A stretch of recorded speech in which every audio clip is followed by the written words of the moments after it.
Yo, what's up? So I always at the end of my videos usually ask for people to give me suggestions for other things that they might want me to cover, things that seem interesting to them, and then I'll check them out and see if they're interesting to me. And on my Mist Deep Dive video, one of the viewers, Jacob, suggested that I look into Ember Sword. So just to show y'all that I love my viewers and everything you suggest, so you suggest more stuff, I'm going to go ahead and do a deep dive into Ember Sword and see what we come up with here. So yeah, let's go ahead and we'll get into that. So some things to note also, I'm just going to go through it. I don't know anything about the thing. I'm going to go on the website. We're going to go through each part. I'm going to tell you things that seem exciting to me, things that seem maybe a little bit bothersome to me. And then if you disagree with me, go ahead and leave a comment, or if you want to help me on the algorithm, leave a comment. And also like the video and subscribe to the channel, because I like to do other deep dive stuff. I like to just watch videos and react to those and break those down, and a whole bunch of other stuff. So check that stuff out. And again, if you have a suggestion, please let me know and I'll look into it and we can go from there. But yeah, let's go ahead and get into this this deep dive here. I'll move this down. All right. So this is the Ember Sword website. Apparently they're having a land sale right now. I don't know how I feel about that, because maybe there is a playable game right now, but I don't, as far as I know, there isn't really. I know it's very common for games to, especially like NFT games, to sell parts of their game before like anything's playable or released. I don't like that, actually. I think that there should be at least like some kind of beta or maybe even alpha that you can go into and play even with your NFTs that you purchase, just so you like even Star Citizen, that a lot of people have problems with because how long it's been in production, and how expensive those things are. You can still go and play with some of the things you've purchased. Now, of course, some of them are just ideas and they haven't been implemented yet, but I mean, you can still play something, right? And with a lot of these, you can't really. Now, Star Citizen doesn't use NFTs, at least as far as I know. But it's like something kind of similar where you can purchase like limited items of something within the game. Now, from that, let's go ahead and look at what they have here and see how these things get broken down. And we can read about the game that's supposed to come out, and we'll read about the developers and stuff like that. So, also to note, something about this webpage is that it seems like this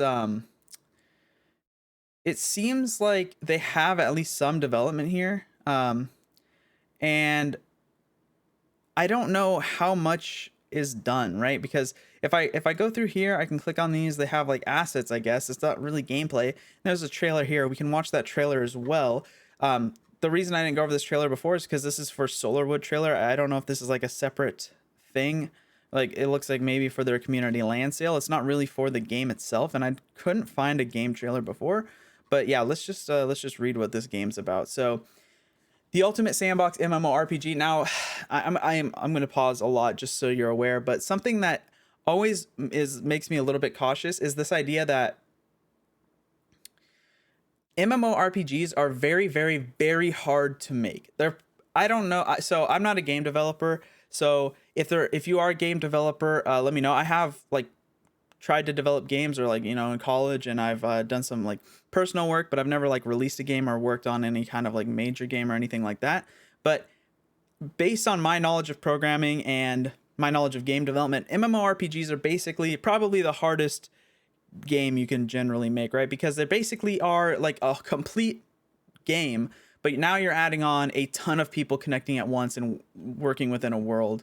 And then there's obviously ways that some companies will like make this a little bit easier. Like a lot of MMORPGs will use instancing so that they can have people in different parts of the world, or they'll use layering like in World of Warcraft, so that if an area gets overrun, or if like in one area or one part of a server doesn't have enough population, they can like merge servers and have like multiple people like running into each other that way, so the world feels more alive. So there's stuff that they can do like that. And that stuff can get really, really complicated. Now, something as basic as like a first game from these developers, I assume, maybe they have other games, we'll look into that later. Something as complex as that is very hard to pull off. So that's why I get a little bit worried when they don't have other games. So like I said, I don't know if they have other games under their belt. We'll see later on, but that's something that I always worry about when people are releasing an MMORPG, because it's kind of a buzzword. Everybody wants a good MMO. They haven't really played one in a long time, because let's be honest, the genre kind of sucks and is dying and has been dead for a while. And so since people are really craving that, a lot of people will kind of latch onto that. I would probably be more sympathetic towards maybe a different type of game, like some kind of strategy game or something. But I think MMORPGs also lend really well to like an NFT kind of setup, because people can like lord their power over other people pretty well within that genre. So I think I don't think that there's only nefarious reasons that these companies say they're going to develop an MMORPG. I just think generally it's kind of weird, I guess. But yeah. So this is an ultimate sandbox MMORPG. I've heard this millions of times. I'll believe it when I see it. And Ember Sword, what you do and when is entirely up to you. Being mechanically strong and knowledgeable will net you many victories on the moon of Thanabus. Okay, so I mean, I don't like they don't really, maybe there is like actual gameplay stuff in here. So there's like nations. Okay, so Solarwood is the nation. Okay, so it talks about that stuff. But like maybe when we get into this we'll see more. But something that is kind of required for an NFT game is that you gain power from the NFTs. Now, of course, you could have only cosmetic NFTs, but that lowers the likelihood that someone's going to buy the NFT. So you have to tie power to the NFTs, right? You can't just like release an NFT, where you probably won't release an NFT that doesn't have any power tied to it, because nobody cares about that. So when they say being mechanically strong and knowledgeable will net you many victories, I don't know if that's always going to be true. It feels like a lot of the time the intention of NFT gaming is to be, or blockchain gaming might be a better way to say, is to be pay to win. And in that sense, most people are kind of okay with it. And then past that, there might be some like skill ceiling that you can like demonstrate, but most of it's supposed to be pay to win. So yeah, I don't know. Meaningful in-game content. Ember Sword is built around the philosophy of gameplay first and will feature challenging in-game PvE, hardcore PvP, and living economy, and much more. Okay, so something else. I have to read a bunch of documentation all day for my job. So something like these buzzwords always stick out. So this might work as like a marketing ploy to people who don't know or haven't really been immersed in the world. So like I've said before, most people who are into these NFT games don't play games in general, so they don't really know what half this shit means. But this thing right here, Ember Sword is built around the philosophy of gameplay first and will feature challenging in-game PvE, hardcore PvP, and living economy, and much more. This all is completely meaningless. Every MMO that comes out says the same shit. Most of the time, they have more concrete examples. How is the gameplay first? What are the challenging in-game PvE? What is it? How are the raids going to be challenging? How are they going to be unique? How are they going to be different? How is the hardcore PvP going to be built? Is it going to be like World of Warcraft, or is it going to be something like New World, or like how is that hardcore PvP going to work out? A living economy, are we going to have some really crazy fucked up shit like happened in New World? Because that was from a very, very rich company. They put out issues, or they put out a game that had a ton of issues, right? It's not that easy to just build living economies without sometimes accidentally introducing like bugs and exploits. So how are these things like they need to give more explanation, even if it's like, even if this like definition or this like little block here becomes a paragraph. In my opinion, that is significantly better than what this says, because this, to me, this doesn't mean anything. Like this, good job. Like you wrote some words down. Like it doesn't mean anything to me. So, yeah. Immersive storyline. Thanabus has a deep story to be told. You'll face tough challenges, meet ruthless characters, and make new friends when you set foot on this moon. Okay, again, like this doesn't really mean anything. How is the storyline immersive? Is it just like a good storyline? I think that's okay. It doesn't have to be like a super dynamic storyline like you're playing something from Larian Studios. It could be just like a very good storyline that has like a one-time playthrough. There's not a lot of like replayability, but you have a good one-time playthrough, and then the end game is really good. But this doesn't say that, right? It just says you'll face tough challenges, meet ruthless characters, and make new friends. Like that, like again, it doesn't mean anything to me. And these like really ambiguous sentences actually pull me away from the game more than they draw me in. So that's something that I kind of feel when I read this, like most of the stuff. So hopefully they'll get more into depth with this stuff later on. But like I said, we're just going through this like little by little, and like what I see as I understand it, I'm going to talk about it. Professions and skill. Progression in Ember Sword is based on advancing your skills from level 0 to 100. Okay, that is actually good information. I like progressions like this. It's like RuneScape. I like this. scaling and stuff like that. I like that in games. I think it's really, really important. I think it's something that games have moved away from. I think New World did a pretty good job about this, but obviously they had other issues. I think WoW has moved away from this, and it's made the game too casual for most people. So I mean, I like that, and it gives me, and this actually gives me information. See how this gives me information about the game? Like that's good to know. Another thing that might be good to know is like, what are the professions and skills? That's something I would like to know. But you could put that in there later, perhaps. Like I just want to know like, what are some examples of that? Each weapon type has its own associated skill, and so do other RPG elements like crafting. Yeah, that's interesting to me. So far on this breakdown right here, on the introduction, the only thing that meant anything to me was this last little 2-sentencer right here. So yeah. All right, the world territories. The moon of Thanabus is split into 4 nations. Each nation has 3 types of territories, each posing a different challenge: kingship, wilderness, and outlaw. So that actually does tell me a little bit, but not that much. So each nation is like a type of territory. So I can see how that'd be really interesting. So this is like a established place where, you know, there like people rule and stuff like that. This is like kind of a wild place, and outlaws is where it's basically the Wild West. Like that tells me a little bit. Caravan trading: acquire valuable resources unique to the home region and sell them by launching a caravan across dangerous outlaw territories. Yeah, so that also tells me how a little bit more about how the economy is going to work. So it's going to be like you have to send. I assume that this is also going to be like a PvP event where you send the caravan from one city to another to trade, so you can get like better gold or something, and then other players can attack the caravan along the way or something like that. Like Ashes of Creation is trying to do. Yeah, that's interesting to me. But I think that's really, really hard to implement in a fair way. So it'd be interesting to see like what they do about that. Land ownership: the first land sale of Ember Sword takes place in Solarwood, one of the 4 nations of Thanabus. The sale features 4 types of land: regular plots, settlements, towns, and cities. So this is the NFT part, and the part that's like pay to win, right, is you buy these different areas and they do different things. And I wonder how broken they're going to be. Like if you own the city and we're trading between cities, like how much more gold are you going to have than other players? And from my experience in most MMOs, if you have enough gold, you can pretty much do anything else in the game. There's like a price associated. You can get the best players in the world to do whatever for that gold, right? So that's my experience. AI Game Master: in Ember Sword, the world is live and populated with the real players. The AI Game Master utilizes players around you to build new experiences every time you play. Now, I've heard of things like this, basically like Dungeons and Dragons. I don't know how well you could implement an AI that would do that. That would be very, very hard to do. And I would be curious what their implementation of that AI is going to be.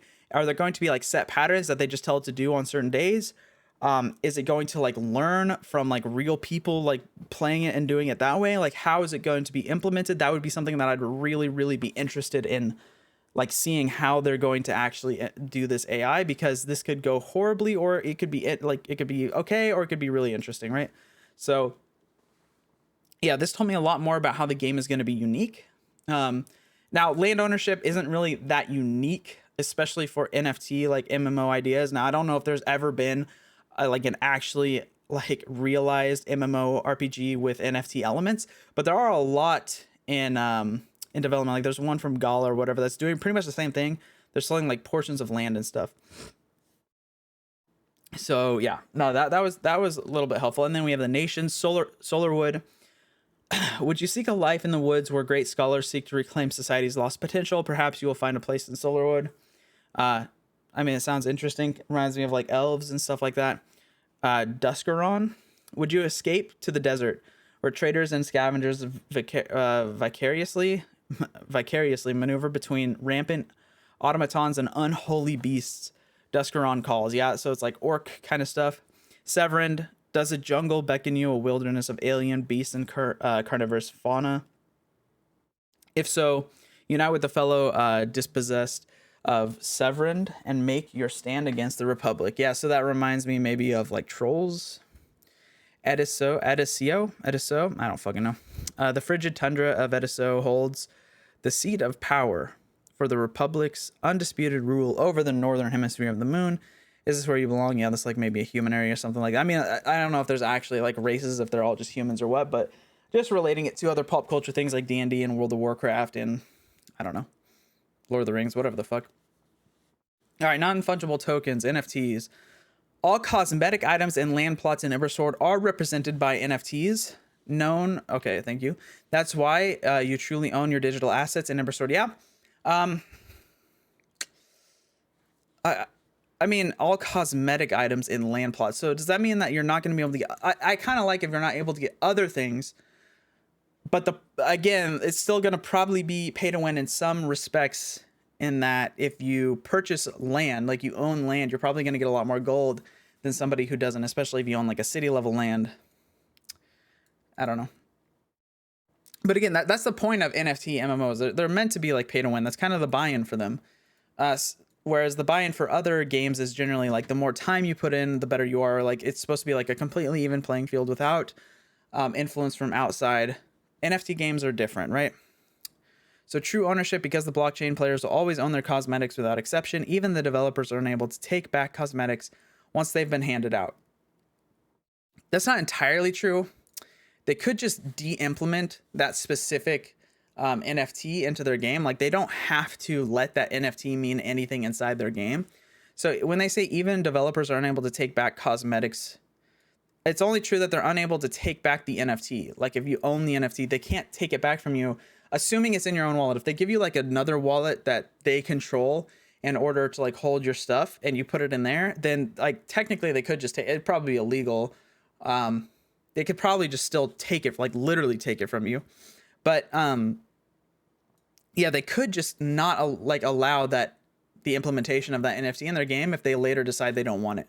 So just because you own the NFT doesn't mean that the developers have to allow it in their game.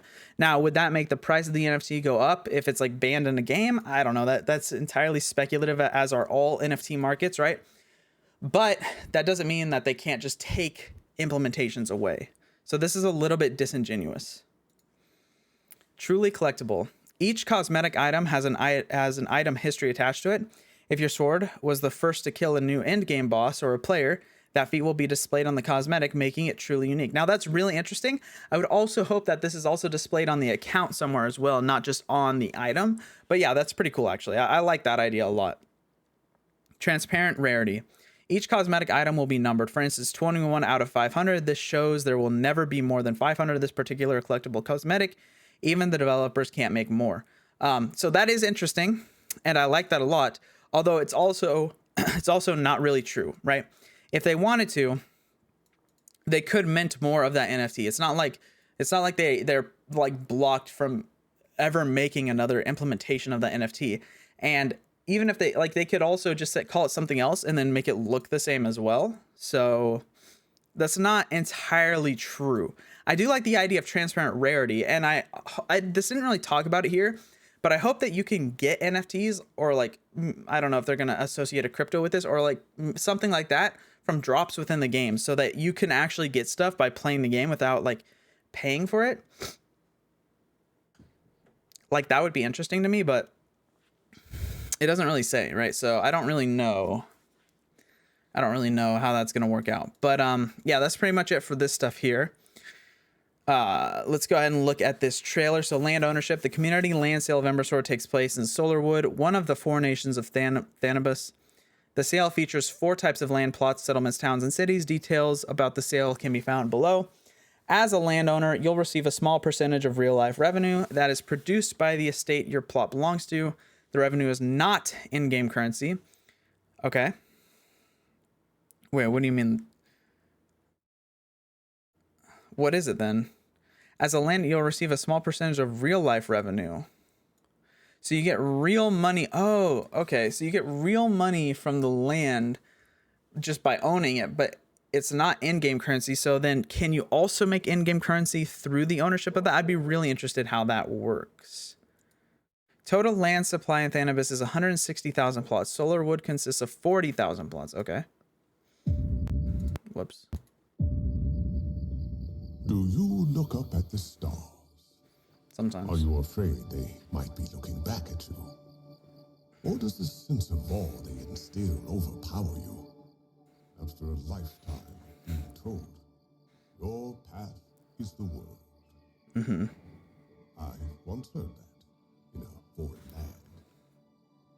As I'm released before I could. Okay, so while this does look well put together, you will notice that this, even most trailers will have like they'll like like trailers will have like some kind of assets displayed as they like pan over or something. This is all hand drawn, right? So it makes me wonder if they even have any assets made at all. It was only in these wondrous hills that I found providence. In these woods, you will discover your calling, raise your home. You will learn many truths. Some that build your foundation. This is just talking about the zone, I think. You will find kindred spirits who you will take up arms with, conquer enemies alongside, and come to call family. I am Dalcor Kritana, headmaster of Bulkhalter's Academy and Lord of Solarwood. Okay. Sons and daughters of Thaddeus, go forth and explore. Discover the secrets not only of this moon, but the universe. To reclaim humanity's former. All right, this really just talked about the zone, didn't it? Didn't really talk about the landfill or anything like that. It's not our path. It is only our beginning. Okay. Yeah, so it was like a pretty well put together trailer, but it didn't really tell me much about the game. And again, it didn't really have any in-game, even like from like an asset perspective. Like it didn't have anything at all to talk about it. So like I said, it makes me wonder if anything has really been developed at all for the game. And yeah, I really, really wonder. Okay, so now we can talk about the things that you were able to purchase from this land sale, and so far there's only been one. So let's see. The Piece of Thanabus regular plot.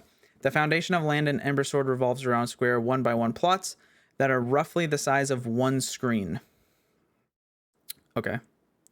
Regular plots are the base form of land in the game. Your chance to own a piece of Thanabus. Regular plots come with the Sir Lady title and have traits that are unveiled as the game world unfolds, which can include campsites, NPCs, NPC houses, resource deposits, monster spawns, and more. Now, I also wonder, is every single piece of the world owned by somebody, or are parts of it still like the game and not like owned by a player? I wonder. Oh, okay.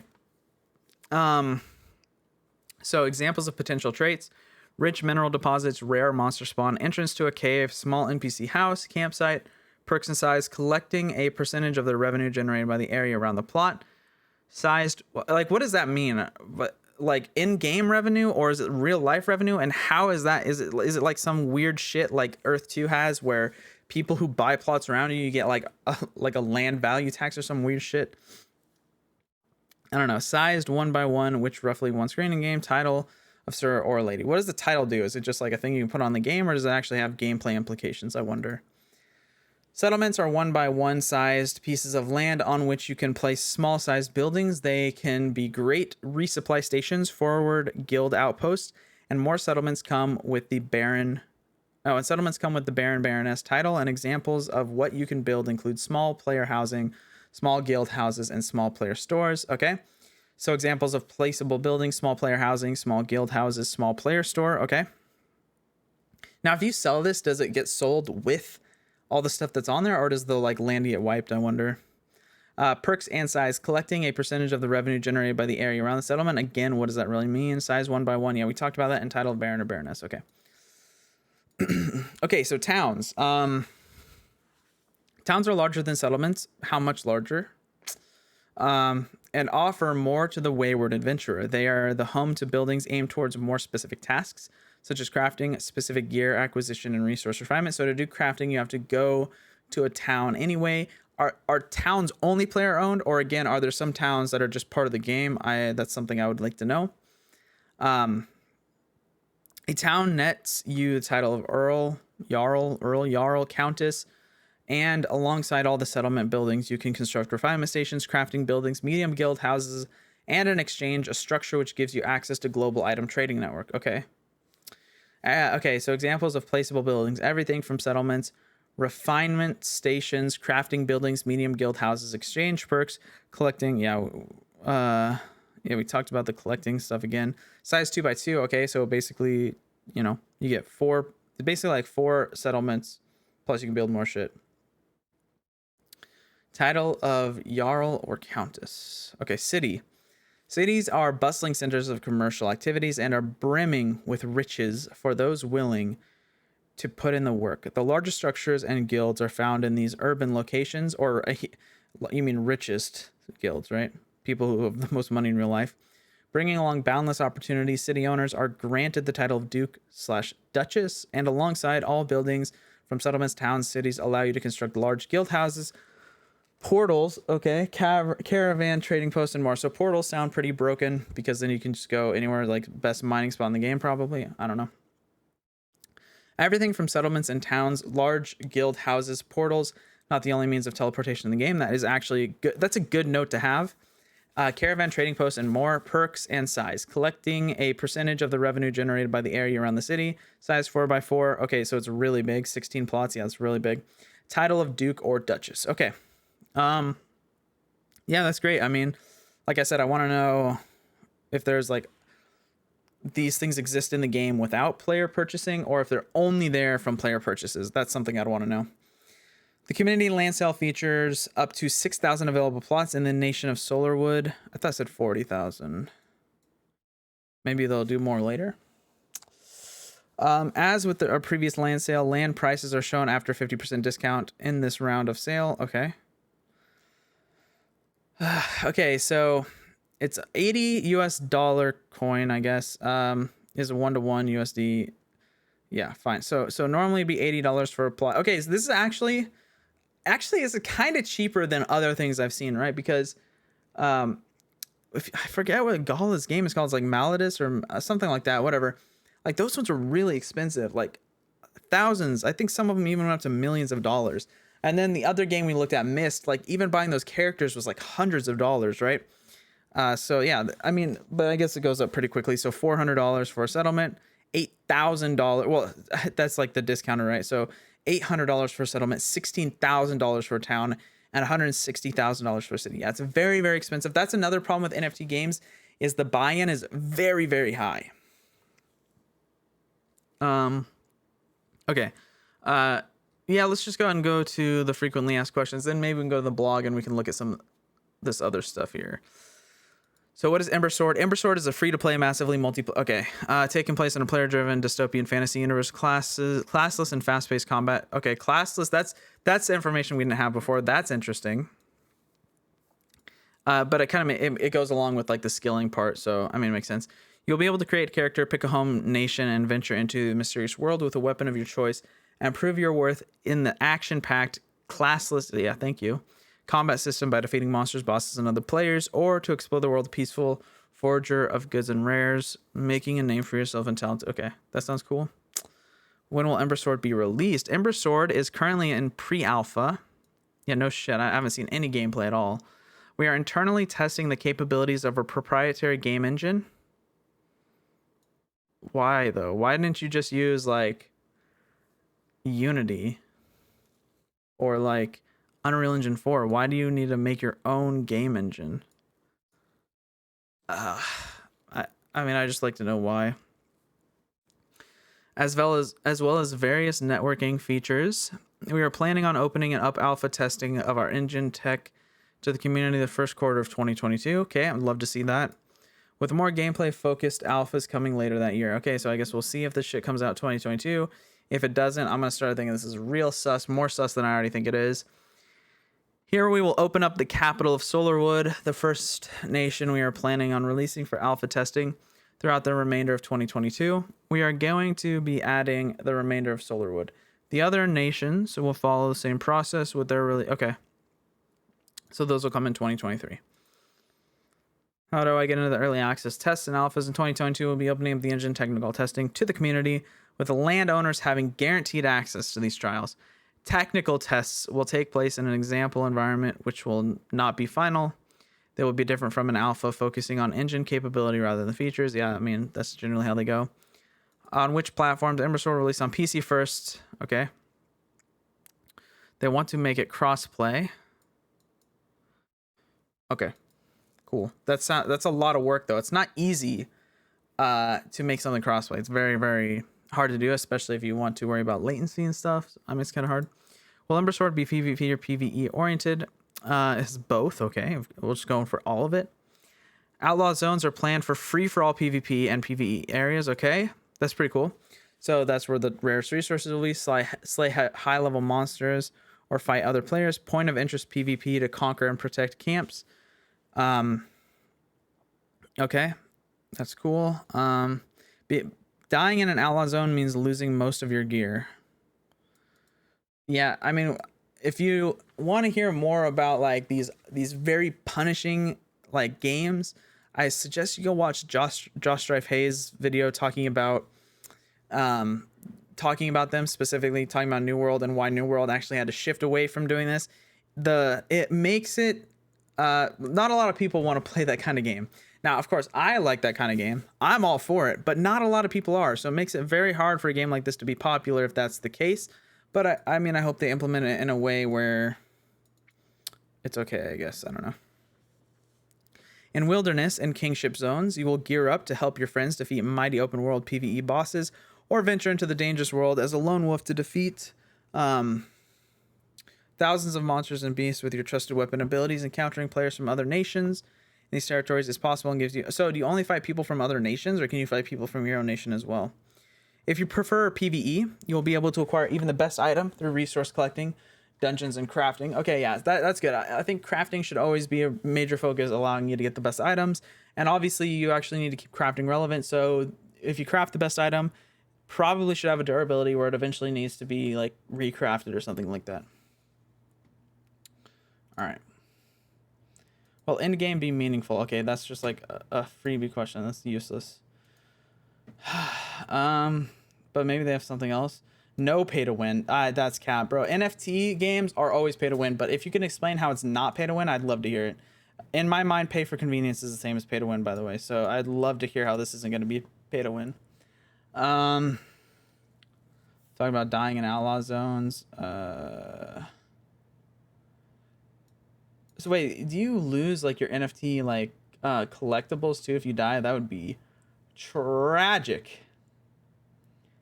So you can oh wait, hold on. Okay, you can be limited edition cards that have unique history detailing the epic. Okay, that's cool. Once you've acquired all the cards in a collection, you can unlock its collectible. These collectibles you can show off or even sell to other players for Ember, our upcoming ERC20 token. Okay, so they have a crypto coming out. Okay. I mean, okay. Will Ember Sword be pay to win? No, we hate pay to win. We'll keep Ember Sword skill based and competitive by not implementing pay to win mechanics. I think by allowing people to purchase zones where they can craft and stuff, that automatically makes it pay to win. We are planning on monetizing Ember Sword through optional subscription, which unlocks non-pay to win convenience features, extra bank slots, exclusive titles, collectibles. Extra bank slots is kind of bordering also on pay to win, because if you are able to hoard more items and then like manipulate the market even more, like we've seen this in WoW where people will create extra characters to be able to do this. Like I feel like that's also in a way pay to win if you can pay for extra stuff like that. Additionally, we're going to earn a small fee on Ember token obviously, of land plots and collectibles. And yeah, but I want to know how the land plots don't inherently make the game pay to win. Like how is purchasing a city, how is that not pay to win, right? Like it seems like it is. What is the caravan trading going to be like? Yeah, caravan trading is going to be all for all of our merchants out there. Allow you to live the merchant inside Ember Sword, risking your life, but the rewards will be worth it. Okay. The process of planning to work as follows. Acquire a valuable resource unique to your home nation and launch a caravan trade from the nearest city.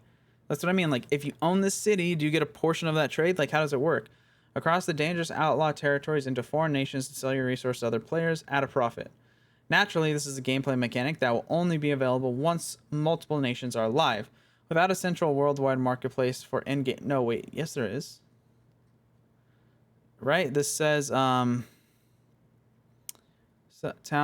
wait. Yeah. Oh, caravan trading post. Oh, I guess that is the world market. Okay. I got you. Okay. So without a central worldwide marketplace for in-game resources, players with foreign nations will be eager to buy from traveling merchants, and with limited inventory space. Yeah, so if part of the game is limited inventory space, giving people more inventory space is pay to win, right? Like if that's part of the limiting factor of the game, it's like Tarkov. If in Tarkov, which you kind of can, right? You can like like you can pay more for the better version of the game to get the bigger like box thing or whatever the fuck. Then like that's inherently pay to win. Like that is pay to win. So what I mean, like it's kind of I feel like they're like skirting the line a little bit here by saying it's not pay to win. So anyway, they're gonna say so a caravan trade is going to be the most efficient way to move large quantities of goods and turn a profit as a merchant. But the slow caravans will make you easy target for thieves hiding in outlaw territories. So teaming up with friends, yeah, it's basically kind of like pretty much what Ashes of Creation is doing with their caravan system. So all loot dropped in Ember Sword will have some sort of utility in the game. There's no filler items just for the sake of giving the player more loot. Good choice, although what do you mean? So like all item drops will be in some way like craftable or like refinable. That's cool. Loot will drop on the ground, yeah, which then be picked up by players. When playing alone, you will have a period of time to pick up the loot before anyone else can. Yeah, I mean, it's just basic shit. If you're playing with the party setting will dictate who gets the loot. Okay, yep, pretty basic. Okay, so collectibles. These are the NFTs things, right? So skins, avatars, emotes, pets, and mounts. They never have any impact on the game. Okay. Why do you call them collectibles? Probably because you collect them. It's a finite quantity, yeah. Okay, cool. How can I get collectibles? Collectibles of the month will be acquired through PvP, PvE objectives. Cool. Afterwards, you will have to buy them from other players. Okay, that's the market, I guess. As an avid PvP and PvE player, this also means you will be able to earn Ember without ever... Yeah, that's cool. I like that, actually. I think for an NFT crypto blockchain game to be successful, you need to be able to earn the stuff in game, and then so the company is gonna have to be very careful with how they monetize their stuff and how they're going to make money. Otherwise, well, that's why there's a subscription, I guess. I don't know. Yeah, so yeah. So what is the artist workshop? Artist workshop is our planned way of providing fans with talent for 3D modeling, animation, and drawing, for a chance to have their art immortalized within. Oh, that's pretty cool, actually. I like that. You like submit your art. I hope you get paid for it. Like you should get a, what if it says you get a percentage of like whatever. Artists will be able to submit skins. Every month the community will then vote on the best ones. Ultimately implement some of those in-game collectibles that are reward. Think of PvP as explained earlier. The artists who end up having their works implemented into the game will be compensated. Yeah. That's cool. I like that a lot. No, that's actually cool because I feel like artists have like a very, very, like, in my opinion, it's very hard for artists to make a lot of money. I could be wrong. If you're an artist, let me know if I'm wrong. But even though they could be like super skilled at something that's very hard to be good at, they probably, like, it could be very hard for them to earn money, especially in like a technology age, or like if you sell like digital art online, like it can just get copied, right? So like I feel like yeah, that's good. I like that idea. We want as much of your equipment to be visible on your character. The visible equipment slots will include head, chest, gloves, legs, boots, shoulders. Going to be some collectible only item slots such as capes and hats. Okay, cool. Land and Ember Sword is represented by NFTs that take the form of different types of land plots. Players can purchase, build upon, develop. Yeah, we already went over that. Oh yeah, see, that's what I'm saying. Don't landowners have a pay-to-win advantage? No, they do not. Owning a parcel of land is not the core of Ember Sword gameplay experience. It doesn't give you in-game advantages nor access to content others can't also access. Okay, that's good. And as such, it is not for most players, but it is a very core of the world design. We want to create a world that will be, to a large extent, controlled by the community of players as a whole. The 160,000 plots of land is what fits the plan size of Ember Sword world. More kingship land would mean the open world would become too large. Okay. Every NPC building, monster spawn point, or resource node on land a landowner will have on his or her parcel of land is accessible by all players. Even if a landowner quits the game without selling his or her land to another player, the land will remain accessible as is forever. Oh, that's kind of cool. Okay. Yeah, I wish I could ask them like directly, like, okay, so then, like, if you own like a trading post, like, you don't get any of the gold back to you. Like, I mean, that's fine. Only the trader gets the gold. Like that's good, I think. I don't know. That's cool. Will you be able to split land into smaller building? Yes.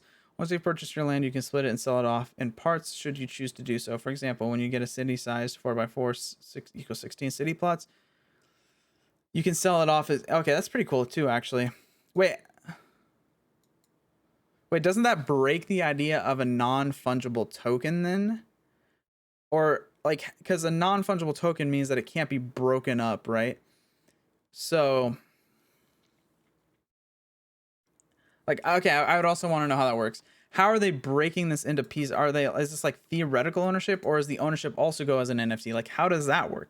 Or does like the person own like the whole thing, and then like when they break it up, it burns that NFT and then gives them the smaller NFTs? Like, how does that work? Yeah, that's like something I would want to ask the developers, I guess, because that's interesting. Land sales. What are land? That's when you buy land. How will land sale work? Okay, you go to the thing and you buy it. How much will land cost? Yeah, we already went over that. How to buy. Okay. Blockchain and currency. I heard you're going to be using blockchain technology. Oh yeah. If you don't know what blockchain is, look it up. It's basically a way to guarantee, like decentralized way to guarantee ownership of certain things. Okay. Like think of it that way. So like where, like in your normal life, the government and sometimes banks will guarantee ownership of certain things, but in blockchain it's just like a decentralized way where like we have everyone that's part of the system, or not everyone but most people, verify that a person is part of that system as well. That's my explain it like I'm like your 5 version. If you want more, there's tons of videos. You can Google what it is, like whatever. What is Ember? Okay, that's their token. What payment methods? Okay. Our first land sale is wrapped in Ethereum. Yeah, I want to know more about their token as well. Let's see. Da, da, da, da.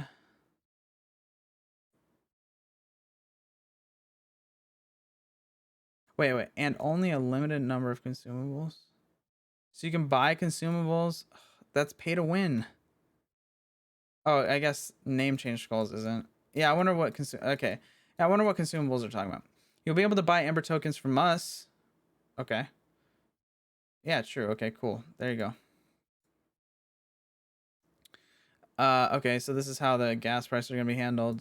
I mean, sometimes like they can also like if they're running on Ethereum, or if they're using like some companies, like we looked at Mist, they're using Binance's tokens like system. Like if you do it that way, like there might be some implementations where they can reduce the cost of these prices, but I don't know if they're doing it that way. Like I wonder if they have a white paper we can look at. Character building, which class? Yeah, there's no classes, right? Which weapon types? Melee, ranged, and energy. So okay. One-handed sword, two-handed sword. Yeah, this is all like basic stuff. Which types of gear? Heavy, medium, light. You'll be able to mix and match these different sets. Each armor type will provide bonuses. Which skill? Progression to Ember Sword based on advancing your skills from 0 to 100. Okay, so the following 16 skills are currently planned: mining, lumberjacking, fishing, scanning, harvesting, smelting, tanning, weaving, woodworking, armor smithing, weaponsmithing, jewelry smithing, cooking, melee, ranged, and energy. With potentially more skills. Okay. Okay, I'm not reading that. Are the servers... There's nothing like a teleportation load screen that can throw you into an immersiveness of MMORPG.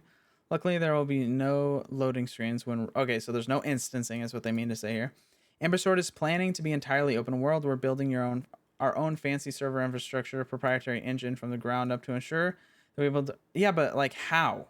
Like you can do all this on top of a game engine like Unreal Engine, right? Like you can like you don't have to use every piece of a game engine. Like you could build the entire um like proprietary like server infrastructure with whatever proprietary parts of your engine you want on top of like something that's already established like Unity or Unreal Engine. So why do you have to do the entire thing from scratch? Like I don't understand that part. We are of course planning on having EU, US, Asian data centers, but no matter where you live, you'll be okay. That's good. Well, I need a beefy computer. Probably not. I mean, usually games like this have terrible graphics. Okay, I want to see a white paper. Unless they don't have one yet. Oh, they have a press kit. Okay, great. I'll look at this later. All right. What about their blog? What else do I want to look at? About us. Ooh. Okay, I always look at. I'm not gonna do this time because every time I look at someone's Twitter, their Reddit, their Discord, it's all the same shit that's on their website. So fuck that. All right, our vision. Company website.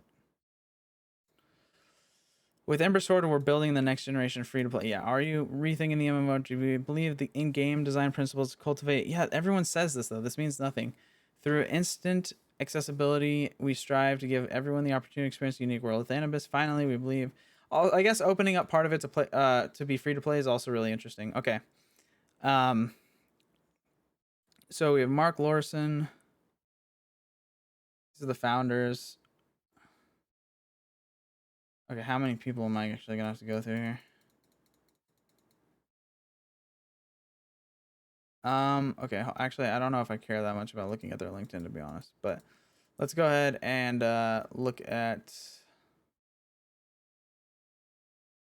Let's just look at how many people they have here, right? So we have founder. We have two founders, and this is the CEO and the CTO. We have four founders. Then we have an advisor. I guess it's probably good to look at their shit, huh? Randy Breen is an advisor. Okay, great. All right. So let's at least look at the founders and see what they've worked on. Okay, so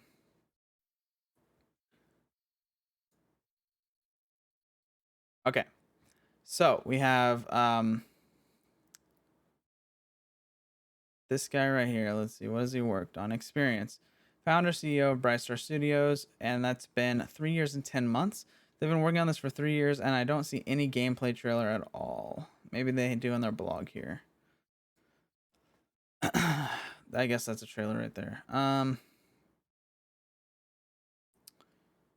about before that? Management and game director for Fordham Works.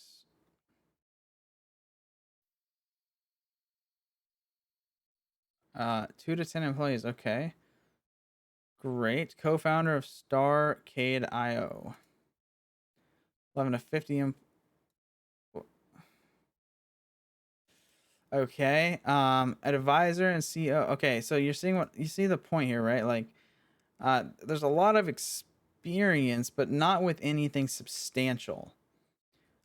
Which I mean doesn't mean that it's not good, right? It's not. It doesn't mean that it's like obviously going to be a failure, but it's just like something that's interesting. Okay, so let's look at the CTO. So he's the CEO. What about the CTO? What has this guy programmed or worked on before? Okay, so he also worked at Photomworks, so I guess that's how he knows Mark. So that's how Joris knows Mark. Asset store publisher for Unity. Okay. So does that just mean did he work for Unity or did he just publish assets on Unity, right? That's so he's a software developer at DevBog. DevBog develops and publishes high quality tools for Unity. Okay, so he's worked in a lot of Unity stuff. So that's actually good. That's actually a good sign, right? If he's worked in a lot of Unity stuff, that probably means he has a pretty good knowledge of like at least some game development. Although being an asset store publisher, advisory board member, I don't know what that means. Selected by Unity to participate as a board member of the publisher advisor for the Unity Asset Store. Main responsibility includes providing input on the asset store publisher experience. Communicate. So, yeah, I mean, like that's probably pretty good experience. But you see how it says like there it's still present, right? So he still works at Fordham. He still is this. and he's this, right? So that means, to me, that means that these two things probably don't take up that much time to do this stuff, right? So developer of advanced server architectures, infrastructures, and gameplay systems used by massively, like what? Like, so if I click on this forum again, like we looked at this, like what stuff, like it's just this right here. These are the only two people, right? I mean, I like this, like what are the companies that they've worked with? Like that's the kind of stuff I'd want to know. How about this guy? Let's see. So he currently works here and here. So he's the founder and CEO of KnowingGo. What differentiates KnowingGo? KnowingGo is an unrivaled cloud-based learning platform that uses AI and gamification to truly revolutionize the way people learn. Okay, that's cool. 28 employees. Like that's cool. Like, so this guy probably has some programming experience. What was his role at the company? Executive producer. Okay. And here he's a founder and chairman. Okay. So, I mean, being a chairman obviously doesn't take that much time to do. I mean, or you don't have to like go in at certain hours. Like you can just do it. So that's fine. But other than that, like, you know, what else? Like, what else? Let's see. Co-founder, board member of Institute of Transformational Development. Adjunct professor, lecturer. So he's a professor before that. Founder, board member of this. Like, how did he get his start? That's what I want to know. Show 2 more experience. The CTO.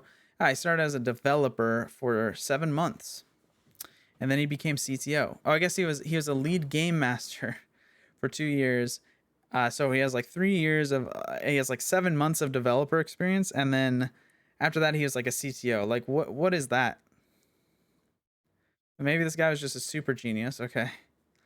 Or maybe this isn't really the most trusted way to be doing this kind of stuff, right?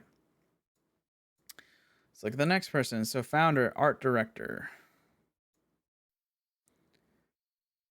Okay, so he's a freelance art now. Art, so I mean, art's very subjective. So if this guy's like a good artist, like, can I see some of his work somewhere?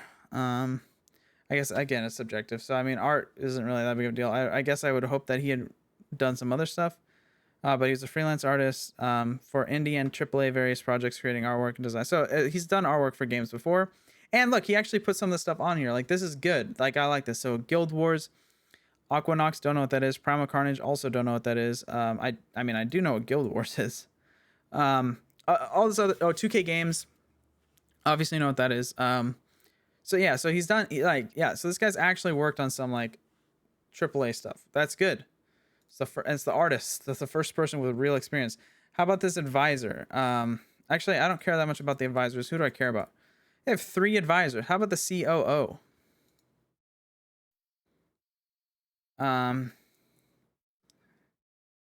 Let's see. Oh, he has a lot of experience. So let's see. So he was, for 3 years, he was a multimedia designer. Okay, and then he worked in marketing for 4 months. And then he worked as at another place for 4 months.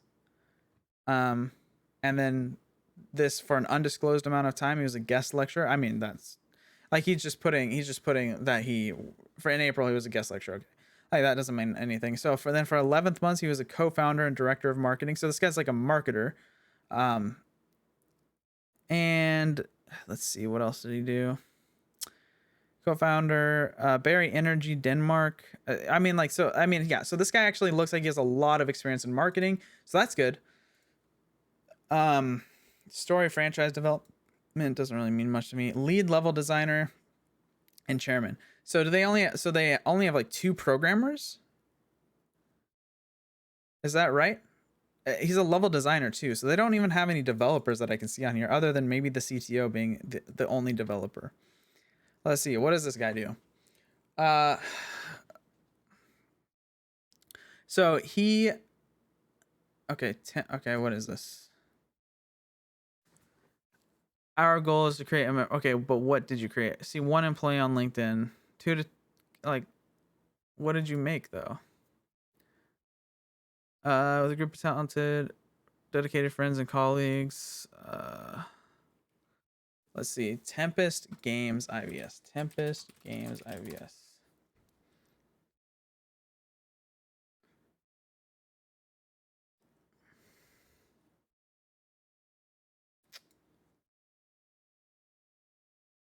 So they haven't really done anything. Okay, like they haven't done anything. Okay. Sound designer. Okay, I mean for some random company for 2 months. Quality assurance intern for 5 months. That sounds about right for an internship. Um, picture editor, assistant cook. Okay, so like his only experience is here. For I mean, like you see the problem here is they don't have really anyone with much experience. Maybe their advisors do, but advisors aren't really directly working on the, like they're not at the company, right? So that like where are the developers, right? Like maybe they have developers hired, they just didn't want to put them there for privacy reasons. Fine. I mean, maybe if they put that somewhere, that'd be really good to know. But like, do you see the problem I'm having with really believing that this is gonna take off and do something? Um, like I don't know. I just don't. It doesn't seem like there's much to be done here. And then their company website, like it just goes back to here, right? Like it doesn't really do like this is like okay,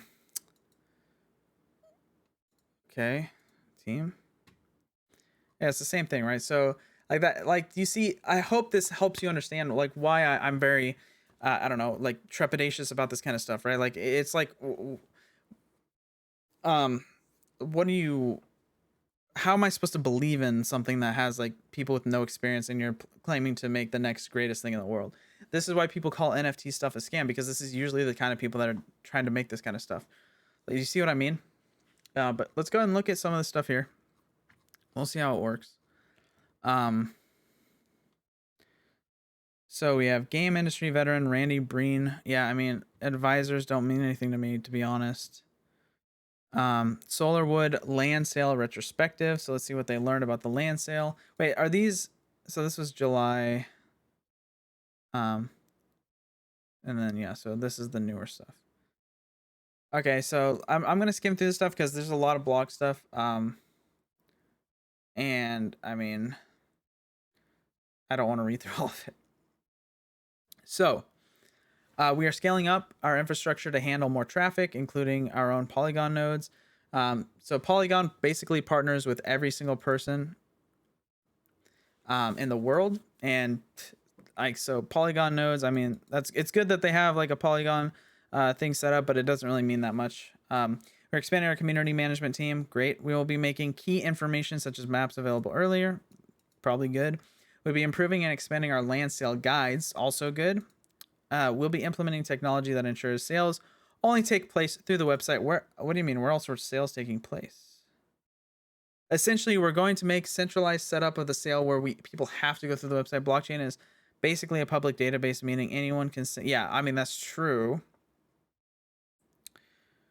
Um, so what people were supposed to go through the website and they didn't. They just bought it off the blockchain by knowing its address. Like, how did that happen? Like, how did you fuck that up? To be honest. Okay. I mean, yeah, that's all sounds good to me. It's a good retrospective. Let's see. Ember Sword land sale USDC purchasing guide. Don't care about that one. Uh, wait. How does this? This is this is like another land sale maybe. Okay. Community land sale update. Community spotlight busy. Uh, I don't care about people in your community. Uh, maybe this is interesting. Let's see. How are they building with the community? Oh, so they're just asking for input, right? So we're excited a relationship between game makers and their audience. Um, this is like just one picture they have, so you know it's legit. As of this blog post, several fortunate community members sitting at an undisclosed location surrounded by stacks of NDAs 8 feet tall are playtesting. Oh, wow. I'd love to see anything from the pre-alpha environment. So they're letting people test and getting the feedback. I mean, that's pretty standard stuff, right? Um, game production on Ember Sword. Do we have some updates here or anything, or do we just have like a loading screen picture?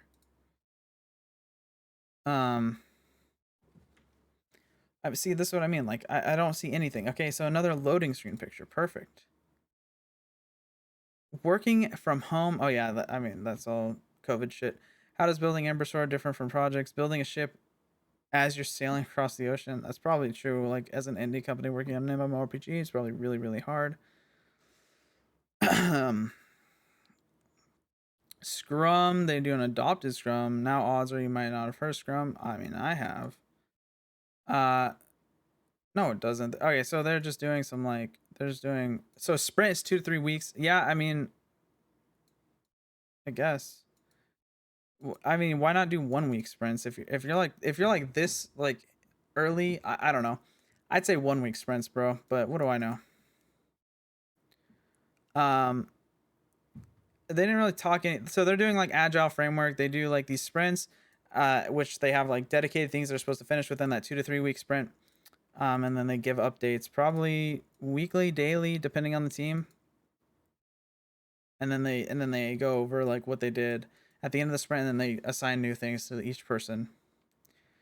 When's the game done? Never. Actually true, but when's it going to be released? That's what we want to know.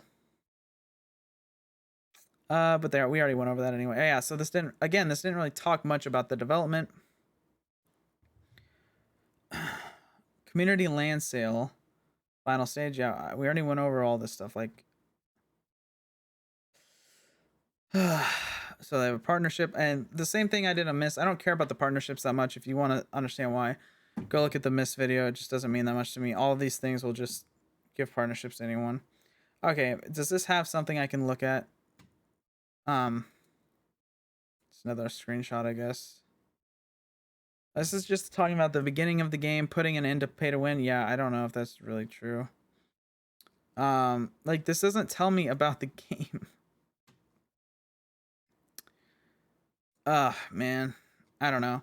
Yeah, so I don't know. I feel like most of these blogs are kind of pointless. They might get some people excited, but I don't really care that much.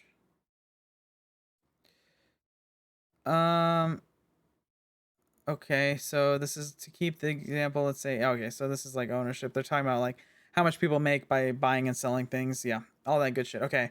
Yeah, I mean, like that's pretty much all that there is about this. Like I don't even see like a white paper about any of this stuff. At least not linked here. Maybe there is one and someone can link it to me. Someone can link it to me in the comments, but I don't see anything about it. This is I mean, look, if you are excited about NFT gaming, by all means, be excited. Like blockchain gaming seems really, really interesting. Seems like it could have a lot of cool things like player ownership of stuff. I like the idea of that. But the problem is like a lot of these companies like this, they just don't have the background, I believe, to be able to do it. And if it were me, I wouldn't purchase anything until like I can see something that I want to play, right? Like they don't have anything developed that I can play or I can touch or I can see even. Like they don't have anything I can look at to say like, yeah, this is something I want to play. And for me, it's like it's very risky to purchase into that, especially for how expensive most of these things are. Like $16,000 for like a city, like that's crazy expensive without any gameplay at all. So do what you want with your money. If this is something you want to invest in, go for it. I mean, the idea is interesting. I just I don't think that a team as inexperienced as this can pull it off. And two, I think it's I don't even think most people could pull it off. But two, I think it's too early in development for anybody to really have any idea what this is gonna be. Like that's pretty much it. I mean, like if you want to, like I said, go for it. But that's just how I view a lot of the stuff. Hopefully that made sense to you. If you disagree with me, go ahead and leave a comment down below. I'd love to hear your feedback. I'd love to maybe have a discussion with you in the comments. Now, if you come off like dumb as shit, I'm gonna tell you because don't be annoying. But we can have an honest disagreement in the comments. I'm all for it. Just yeah, like I said, let me know what you think. If you enjoyed the video, please like and subscribe to the channel. mean a lot to me. I'm also trying to, get up there. I think 500. Well, so my goal is 250, but if I get up to 500, that means I can start making community posts, which would be really cool, and I could get like polls and stuff going. And then if I get up to 1,000, obviously that's when you can monetize, so that'll also be pretty sick. But for now, my goal is just 250. So let's help me get there. That'd be super cool. But yeah, thank you so much for watching. Peace.